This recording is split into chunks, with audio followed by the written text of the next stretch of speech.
বর্ণাঢ্য আয়োজনে অনুষ্ঠিত হয়েছে যুক্তরাষ্ট্রে প্রবাসী বৃহত্তর নোয়াখালীবাসীর প্রাণের সংগঠন the greater Noakhali society USA ইনকের নবনির্বাচিত কার্যনির্বাহী কমিটির অভিষেক। বৃহস্পতিবার সন্ধ্যায় ব্রুকলিনের কনি আইল্যান্ড অ্যাভিনিউর জলসা পার্টি হলে অভিষেক অনুষ্ঠানে বাংলাদেশ সোসাইটি সহ প্রবাসী বাংলাদেশিদের বিভিন্ন সংগঠনের নেতৃবৃন্দ অংশগ্রহণ করেন।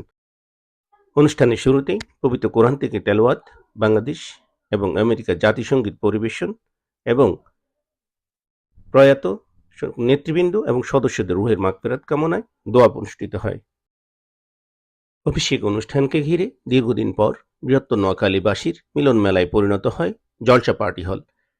শপথ, সার্টিফিকেট প্রদান, স্মারক প্রকাশনার মোড়ক উন্মোচন, ফুল দিয়ে বরণ, সংগঠনের অবদানের জন্য স্মারক সম্মাননা সহ নানান আয়োজনে বর্ণিল হয়ে ওঠে অনুষ্ঠান।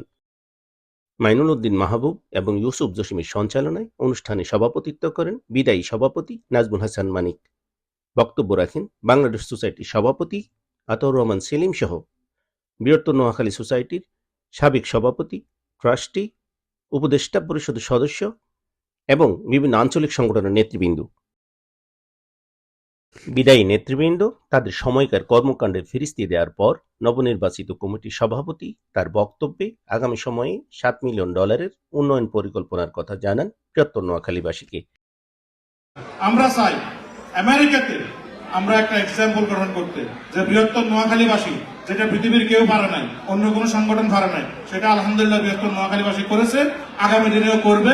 সেটা হচ্ছে ঐক্যবদ্ধতার দৃষ্টি স্থাপন করবে নোয়াখালীবাসী। আমরা আগামী দিনে আপনাদের জন্য যে কাজগুলা করব, আমাদের সাবেক সভাপতি জনাব নাজমুল হাসান মানিক সাহেব উনি একটা ডিক্লার দিয়েছেন কমিউনিটি সেন্টার।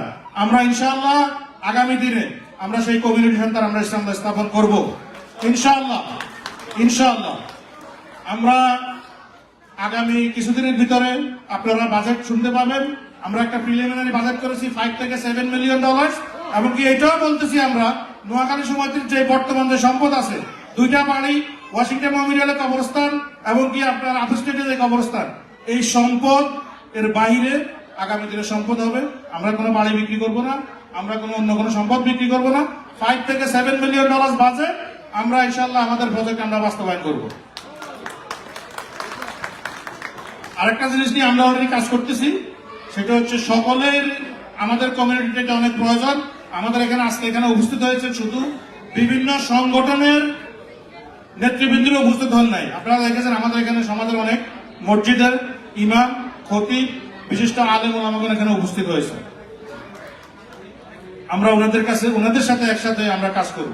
আমরা দিনের খেদমত করতে চাই, আমরা খেদমত করতে চাই মানবতা, আমরা খেদমত করতে চাই। অন্তত আমাদের এই খেদমতটাকে যেন কাল কিয়ামতের মাঠে যখন অন্য কোনো কিছু থাকবে না, আল্লাহ রাব্বুল আলামিন যেন এইটাকে উসিলা করে আমাদের সাদা উসিলা হয়ে যায়, আমাদেরকে যেন মাফ করে দেয়। আমরা সেই জন্য আমরা খেদমতটা করার চেষ্টা করব।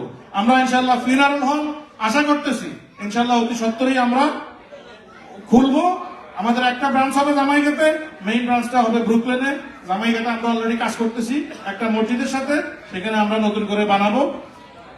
এই স্বপ্নগুলা আমরা প্রজেক্টগুলা প্ল্যানগুলা করছি আপনাদেরকে সাথে নিয়ে। যদি আপনারা আমাদের থাকেন, যদি আপনারা অতীতের ন্যায় আমাদেরকে সহযোগিতা করেন, তাহলে মাত্র এটা সম্ভব বাস্তবায়ন করা। আলোচনা পর্ব শেষে উপস্থিত সবাই নৈশভোজে অংশগ্রহণ করেন এবং সাংস্কৃতিক অনুষ্ঠান পরিবেশিত হয়। রুদ্র মাসুদ, দেশি খবর, নিউ ইয়র্ক, যুক্তরাষ্ট্র।